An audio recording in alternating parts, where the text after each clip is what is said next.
எஃப்டீன் ஃபைல்ஸில் புதிய புயல்.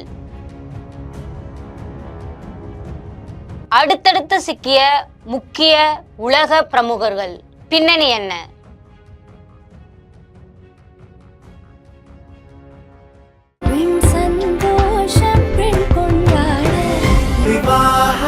மணப்பெண்ணின் பிரத்யேகமான திருமணம் விவாஹா தி சென்னை சில்க்ஸ். கிங் டிவி நேயர்களுக்கு வணக்கம்.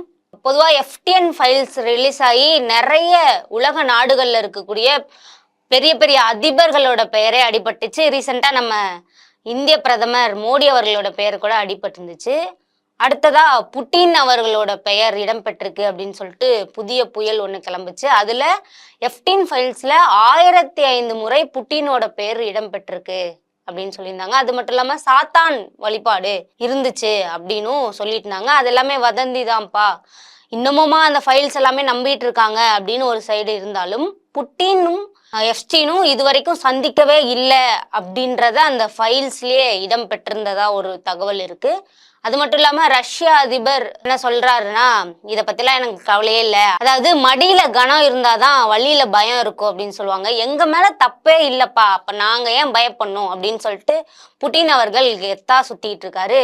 இந்த சமயத்துலதான் யூகேவோட கிங்டம் அங்க இருக்கக்கூடிய ஒரு முக்கிய புள்ளியோட பெயர் வந்து அடிபட்டிருக்கு. யாருன்னு பாத்தீங்கன்னா ஆண்ட்ரூ மவுண்ட் பேட்டன். அவருக்கு இப்போ ஒரு 65 வயசு ஆகுது. அவர் பேர் அடிபட்டிருக்கு. என்னன்னு பாத்தீங்கன்னா ஆண்ட்ரூவோட லீலைகள் அப்படின்னு சொல்லிட்டு தனியா ஒரு சாப்டர் போலாம். ஆல்ரெடி ஜிஃப்ரி அப்படின்ற பொண்ணு 3 முறை பாலியல் வன்கொடுமை செய்ததா அவர் மேல கேஸ் இருந்துச்சு. அவர் ராஜ குடும்பத்தை சேர்ந்தவர் இல்லையா, நான்லாம் ஏன்பா இது மாதிரி பண்ண போறேன் அப்படின்னு சொல்லிட்டு, நான்லாம் இதை பண்ணலை அப்படின்னு சொல்லிட்டு அவரே ஆல்ரெடி ஒத்துக்கிட்டு இருந்திருக்காரு. இப்போ டிபார்ட்மெண்ட் ஆஃப் ஜஸ்டிஸ்ல இருந்து இந்த எஃப்டீன் ஃபைல்ஸ் ரிலீஸ் பண்ணாங்க இல்லையா, அதுல ஆண்ட்ரூவோட பேர் வந்து அந்த ஜிஃப்ரியோட இருக்கக்கூடிய நெருக்கமான புகைப்படங்களும், அது மட்டும் இல்லாம ஒரு சின்ன சின்ன பிள்ளைங்கள் தானே எஃப்டீன் ஃபைல்ஸ்ல வர்றது எல்லாமே, ஜெஃப்ரி எஃப்டீன் யாரு அப்படின்னு நிறைய தகவல்கள் நீங்க கலெக்ட் பண்ணியிருப்பீங்க. அதுல இருக்கக்கூடிய சின்ன பிள்ளைங்களோடையும் ஆண்ட்ரூவுக்கு கனெக்ஷன் இருக்கு அப்படின்ற தகவலும் ரிலீஸ் ஆயிருக்கு. இந்த ஆண்ட்ரூ யார் அப்படின்னு பார்த்தீங்கன்னா, குயின் எலிசபெத்தோட 2வது மகன் தான் இந்த ஆண்ட்ரூ மவுண்ட் பேட்டன். இப்போ இருக்கக்கூடிய யூகேவோட கிங்கா இருக்கக்கூடிய 3ஆம் சார்லஸோட தம்பி தான் இவரு. இப்போ இந்த விஷயம் வெளியே ஆனதுக்கு அப்புறமா இவரு, அதாவது அமெரிக்காவில் ஒரு நடைமுறை இருக்கு, என்னன்னா டெஸ்டிமோனி வச்சு இதெல்லாம் தப்பு பண்ணீங்களா இல்லையா அப்படின்னு சொல்லிட்டு இது பண்ண சொல்லுவாங்க, நிரூபிக்க சொல்லுவாங்க, இல்லை விளக்கம் கேட்பாங்க. அமெரிக்காவில் டெஸ்டிமோனி அப்படின்ற ஒரு விஷயம் இருக்கு, அங்கே நிரூபிக்க சொல்லுவாங்க, இல்லைன்னா அவங்களுக்கான பதில்களை சொல்லுங்க அப்படின்னு சொல்லி ஒரு சபை மாதிரி கூட்டுவாங்க. அந்த சபைக்கு ஆண்ட்ரூவை வர சொல்லணும் அப்படின்னு சொல்லி ஒரு பேச்சுவார்த்தை போயிட்டு இருக்கு. இந்த விஷயம் தெரிஞ்சதுக்கு அப்புறமா ஆண்ட்ரூ வந்து தலைமறைவாகிட்டாரு. இதற்கு ஆரோ கண்ணா என்ன சொல்லியிருக்காருன்னு பார்த்தீங்கன்னா, அதான் அங்கே வந்து எதிர்கட்சி தலைவர் மாதிரி இருப்பாங்க இல்லையா, இப்போ இந்த ஒரு விஷயம் சொல்றீங்க அப்படின்னா அதற்கு எதிர்த்தரப்புல இருந்து சொல்லுவாங்க.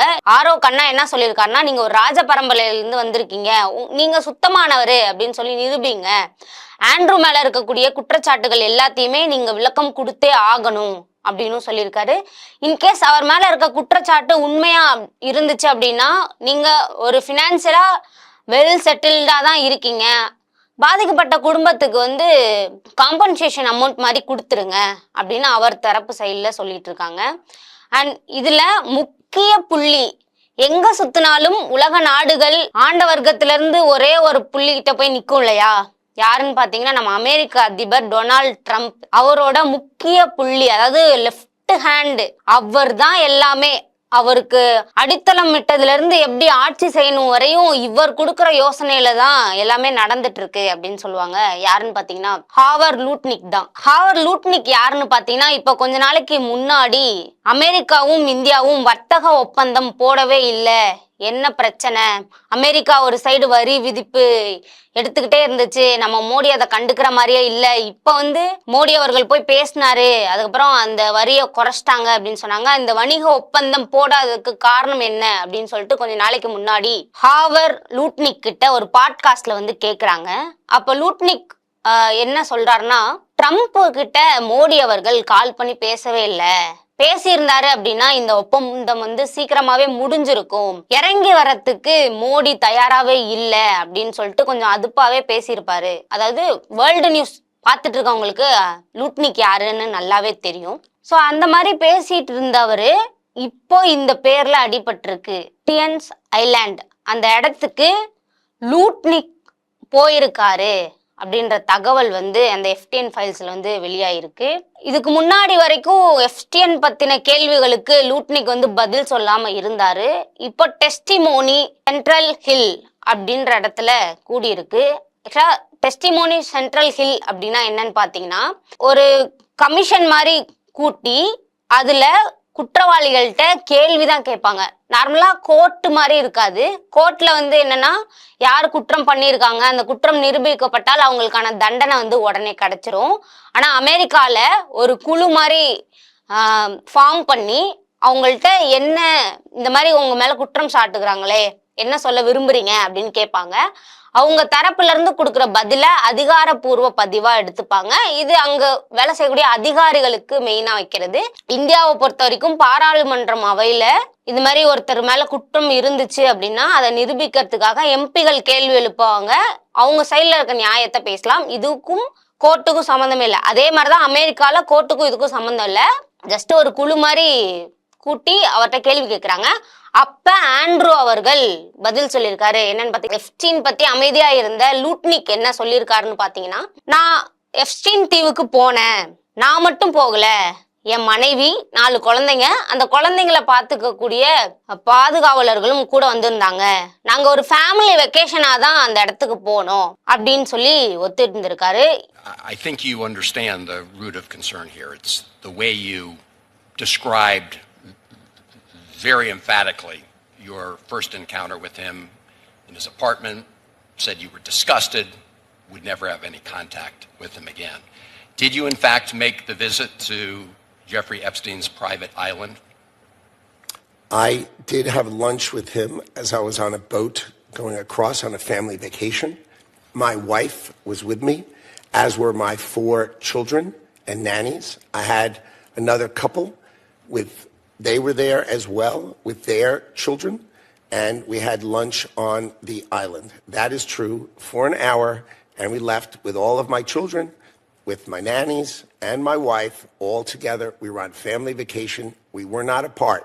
To suggest there was anything untoward about that in 2012, I don't recall why we did it, but Mr. Secretary, again, as I said, there. இதற்கு அடித்தளத்துக்கு இந்த கேள்வி வைக்கிறதுக்கு முன்னாடி என்ன நடந்துச்சுன்னு பாத்தீங்கன்னா, டிசம்பர் 2012 லூட்னிக்கும் அவரது மனைவியும் எப்ஸ்டீனோட அசிஸ்டன்ட்டுக்கு ஒரு மெயில் அனுப்பியிருக்காங்க.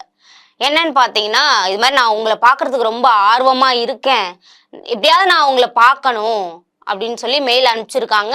அதற்கு ரிப்ளை மெயிலும் வந்திருக்கு. அதுக்கப்புறமா தான் இவங்க வந்து ஃபேமிலி வெக்கேஷனா போயிருக்காங்க அப்படின்றது இந்த இடத்துல உறுதி ஆயிடுச்சு. அண்ட் உலக நாடுகள்ல அடுத்தடுத்து யாரோட பெயர்கள் அடிபட போகுது அப்படின்ற சந்தேகங்களும் எழுந்துட்டு இருக்கு. ஆல்ரெடி மோடி அவர்கள் இஸ்ரேல் ட்ரிப்பு போனப்ப எப்ஸ்டீன் தீவுக்கு போயிட்டு வந்தாருன்ற பேச்சு அடிபட்டுச்சு இல்லையா. இப்போ யூத் காங்கிரஸ்ல இருந்து பிரைம் மினிஸ்டர் மோடி அவர்களுக்கு எதிராக ஒரு போராட்டம் வந்து நடத்திட்டு இருக்காங்க. அதுல நிறைய பேர் கைது செய்யப்பட்டிருக்காங்க. மோடி அவர்கள் இதுவரைக்கும் இந்த எப்ஸ்டீன் ஃபைல்ஸ் ரிலேட்டடாவோ அவர் பேர் அடிபட்டதுக்கு ரிலேட்டடாவோ எந்த ஒரு அதிகாரப்பூர்வ தகவலும் வெளியில்ல அப்படின்றது நிரூபணம் ஆயிருக்கு. ஸோ இது மாதிரியான தகவல்களை உடனுக்குடன் தெரிந்து கொள்ள கிங் சமூக வலைதளங்களுடன் இணைந்திருங்கள். நன்றி.